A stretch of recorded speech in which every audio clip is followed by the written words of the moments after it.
दोस्तों अब तक जब भी हमें कैश की ज़रूरत होती थी तो हमारे पास सिर्फ दो ऑप्शन थे। या तो आप बैंक जाके काउंटर से कैश रिसीव करिए या फिर आप एटीएम कार्ड लीजिए और एटीएम जाकर अपना कैश विड्रॉल अकाउंट से कर सकते थे। लेकिन अब तीसरा ऑप्शन आपके पास अवेलेबल हो चुका है। जी हाँ दोस्तों, आज के इस वीडियो में हम बात करेंगे यूपीआई कैश विड्रॉल फैसिलिटी के बारे में, जहां पर आप जो है यूपीआई के ज़रिए किसी भी एटीएम से कैश विड्रॉल कर सकते हैं। अब ऐसा होता है कभी कभी कि आपका या तो एटीएम एक्सपायर हो जाता है या फिर आप कभी कभी एटीएम तो पहुंच जाते हैं लेकिन एटीएम कार्ड आपके घर पे ही छूट जाता है। तो इस परिस्थिति में भी आप काफ़ी आसानी से कैश विड्रॉल कर सकते हैं किसी भी एटीएम से। और कैसे ये काम करती है पूरा प्रोसेस आपको बताएंगे और इसमें क्या कुछ रिस्क है ये भी बताएंगे आज के इस वीडियो में।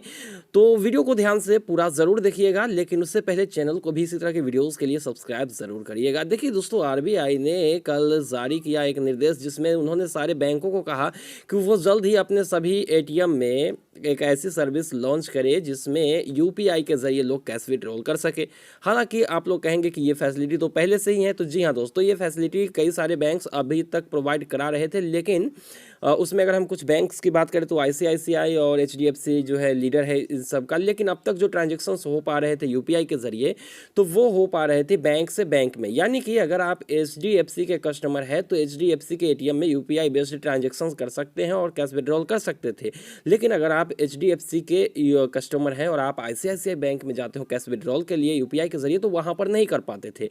लेकिन अब ये फैसिलिटी सारे बैंकों के सारे एटीएम में आपको देखने को मिलेंगे। अगर आप एसबीआई के कस्टमर हैं तो भी आप एचडीएफसी से कैश विड्रॉल कर सकते हैं यूपीआई के जरिए, या फिर आप अगर एक्सिस के हैं तो एसबीआई में कर सकते हैं। मतलब कहीं पर भी जाके किसी भी एटीएम में आप यूपीआई के जरिए कैश विड्रॉल कर सकते हैं और ये फैसिलिटी सारे एटीएम में बहुत जल्द ही आपको देखने को मिलेगी। दोस्तों, इस सुविधा के लागू हो जाने के बाद ना बहुत सारी फैसिलिटीज़ आपको मिलेंगे, बहुत सारी सुविधाएं मिलेंगी। अब तक ऐसा होता था कि किसी तरह के अगर मान लो एटीएम में आप एटीएम कार्ड लगाते थे तो वहाँ पर आपका एटीएम कार्ड को हैक कर लिया जाता था। कभी कभी सीसीटीवी लगा होता था, कभी कभी कोई चिप्स लगा होता था जो है कुछ शरारती तत्व जो आपके एटीएम को हैक कर लेते थे। आप कहीं होते थे, पैसा कहीं से भी निकल जाता था क्लोन एटीएम कार्ड बना के। लेकिन अब इन सब से आपको छुटकारा मिलने वाला है। कहीं कहीं कार्ड अगर आपका खो भी जाता था तो वहाँ पर ब्लॉक कराने की इशू आ रही थी, तो अब कार्ड ले जाने की तो ज़रूरत ही नहीं, तो कार्ड खो जाएगी तो ये तो बात ही नहीं आती है।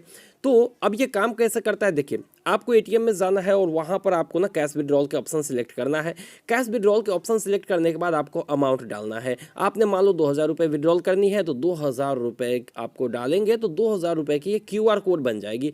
अब उस क्यूआर कोड को अपने फ़ोन में स्कैन करिए। अब कौन से फ़ोन में, देखिए फ़ोन में अगर गूगल पे है तो गूगल के पे में भी आपको क्यूआर कोड स्कैन करने की ऑप्शन मिलती है। अगर फ़ोन पे है तो फ़ोन पे में भी आपको मिल जाता है। मतलब जितने भी यूपीआई पेमेंट की सर्विस प्रोवाइड कराती है एप्लीकेशन, सब में आपको क्यूआर कोड स्कैन करके पेमेंट जो मर्चेंट को आप लोग करते हैं किसी दुकान में, उस तरीके से आपको क्यूआर कोड को स्कैन करना है। उस क्यूआर कोड को स्कैन करने के बाद आपको पेमेंट कर देना है। जितने मान लो 2000 का आपने क्यूआर कोड जनरेट किया है तो 2000 रुपये आप पेमेंट करेंगे, बस एटीएम से 2000 रुपये निकल जाएंगे। काफ़ी सिंपल फंडा है। लेकिन यहाँ पर एक और बात सामने आ जाती है। देखिए जब कभी आप दुकान में जाते हैं तो दुकान में क्यूआर कोड ऑलरेडी लगा होता है। उस क्यूआर कोड को स्कैन करके आपको जितना पेमेंट चाहिए वो कर पाते हैं। क्यूआर कोड ऐसा नहीं है कि वो 500 रुपये का है कि 1000 रुपये का, बस क्यूआर कोड एक सिंपल होता है।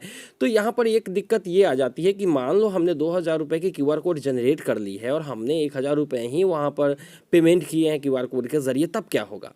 तो ऐसी परिस्थिति में मुझे लगता है कि आपको पहले क्यूआर कोड मिलेगी और उस क्यूआर कोड से क्यूआर कोड पे जितना आप जो है पेमेंट करते हो उतना ही पैसा विड्रॉल होगा। ये सर्विस भी हो सकती है। दोनों परिस्थिति में से सिर्फ एक परिस्थिति, या तो पहले अमाउंट डालिए उसके बाद क्यूआर कोड जनरेट हो। लेकिन ज़्यादा चांसेस हैं कि पहले क्यूआर कोड जनरेट हो जाएगी, फिर उसको कोई भी स्कैन करे, जरूरी नहीं कि आप ही स्कैन करें, उस क्यूआर कोड को कोई भी स्कैन करके जितना पेमेंट करेगा उतना कैश विड्रॉल हो जाएगी। तो इससे जो है एटीएम फ्रॉड के चांसेस भी बिल्कुल ना के बराबर है, क्योंकि आप जो है स्कैन ही नहीं करेंगे, कोई दूसरा स्कैन करके तो अगर पेमेंट करता है तो वही पेमेंट करेगा अपने बैंक अकाउंट से, तो विड्रॉल भी वही ले जाएगा। तो इस तरीके से ना आपको यहाँ पर हम कह सकते हैं कि एक तरह से ना पूरी तरह से फ्रॉड तो यहाँ पर एटीएम फ्रॉड जो भी हो रहे थे ना वो 75% तक कम हो जाएंगे।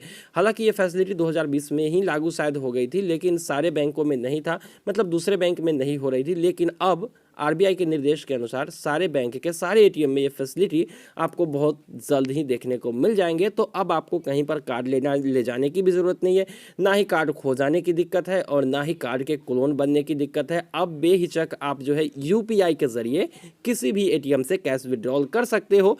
देखना होगा कि कब तक ये सारे बैंकों में लागू हो जाती है। हालांकि निर्देश दिए जा चुके हैं तो 1-2 महीने से ज़्यादा वक्त तो लग ही जाएगा, क्योंकि पूरा एटीएम सिस्टम को ही रिप्लेस करना पड़ेगा। तो ऐसे में थोड़ी सी टाइम लग सकती है, लेकिन बहुत ही अच्छी खबर आ चुकी है आरबीआई की तरफ से। तो कैसा लगा ये जानकारी कमेंट सेक्शन में जरूर बताइएगा।